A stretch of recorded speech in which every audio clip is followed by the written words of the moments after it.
They have one for the second trimester, but for time's sake, I'm going to show the third trimester. Related.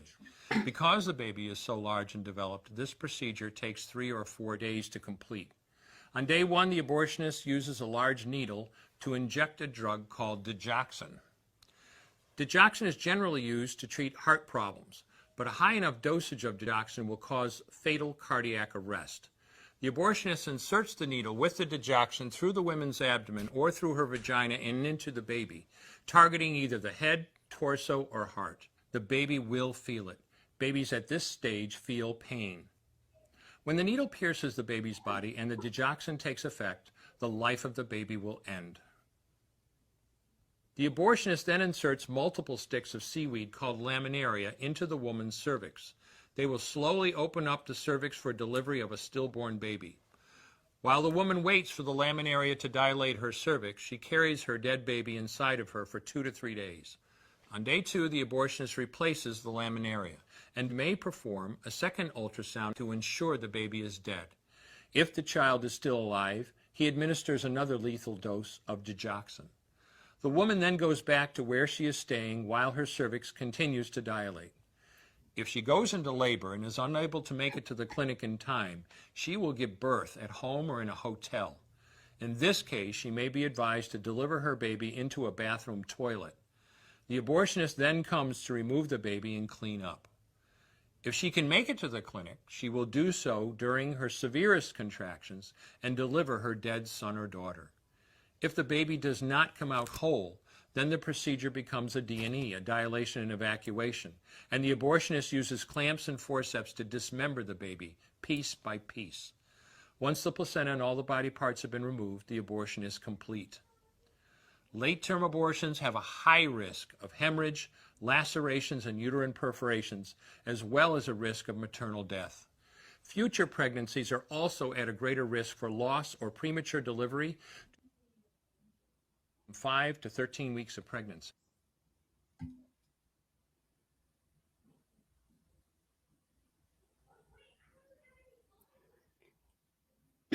How can anyone argue with me that abortion is not murder? Probably because they haven't seen it. And you know what? The sickening part of it is that the women that have had abortions don't even know this. Abortion clinics make it very, very a happy-go-lucky place.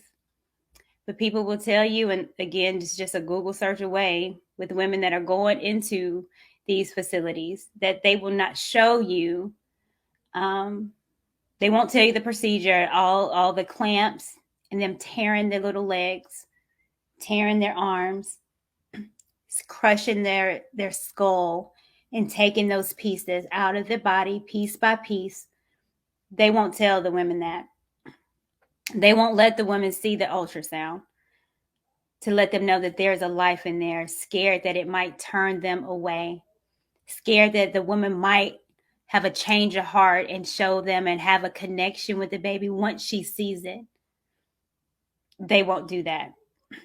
They don't give counseling, knowing that these women are at high risk of suicide, drug and alcohol abuse, depression, and anxiety. They don't give aftercare. And you upset that it's been overturned? You mad? That the last one, that video that I saw, hurt my heart because the baby feels that needle going in their hair, injecting poison to kill them. And if it doesn't, they inject it again, and the mother is walking around for a couple of days with a dead baby in her stomach. And then knowing that if she can't go to the clinic, that she might deliver her dead baby in a bathroom. That spirit, that soul that was curating in your tummy is left to be dumped in a toilet.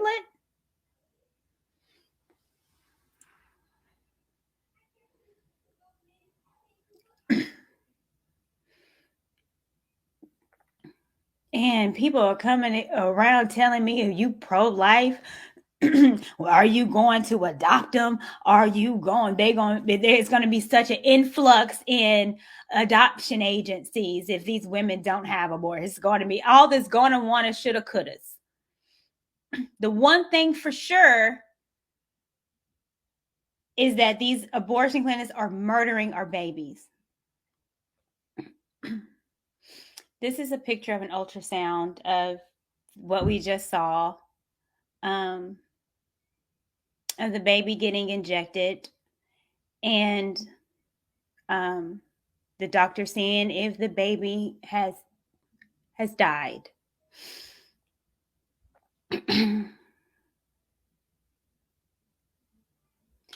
This is the pain of agony that baby feels going through an abortion. What about the baby?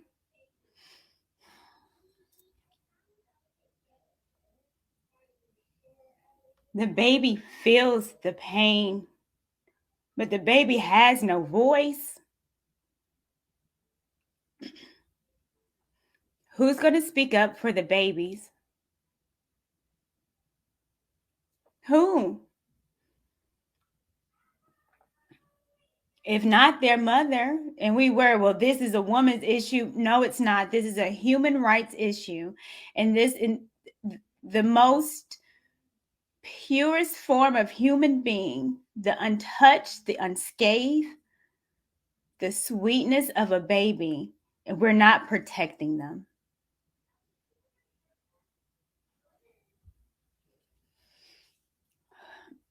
It's hard to watch. And being that I'm a mother, it's very, very hard to watch. But if we don't know what's going on, and if you don't know what you're fighting for, and when I say I'm pro-life, if you don't know what that means, and if you just think that we're fighting for a glop of sales, no, we're not. These are lives.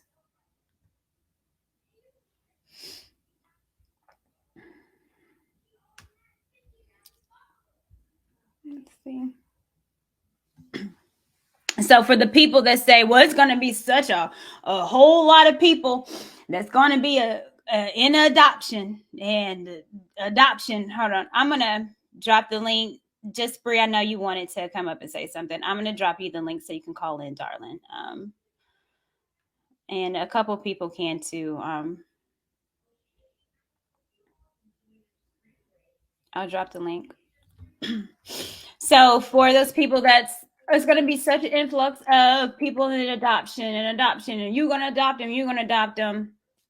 So among the women who seek an abortion but were denied, more than 90% choose to keep and raise the child rather than place them for adoption.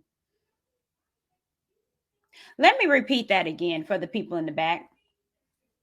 Among the women who seek an abortion but were denied, more than 90% choose to keep and raise their child rather than place them for adoption. So this idea is that, oh, well, I hope you're going to raise them, Courtney. You're pro-life.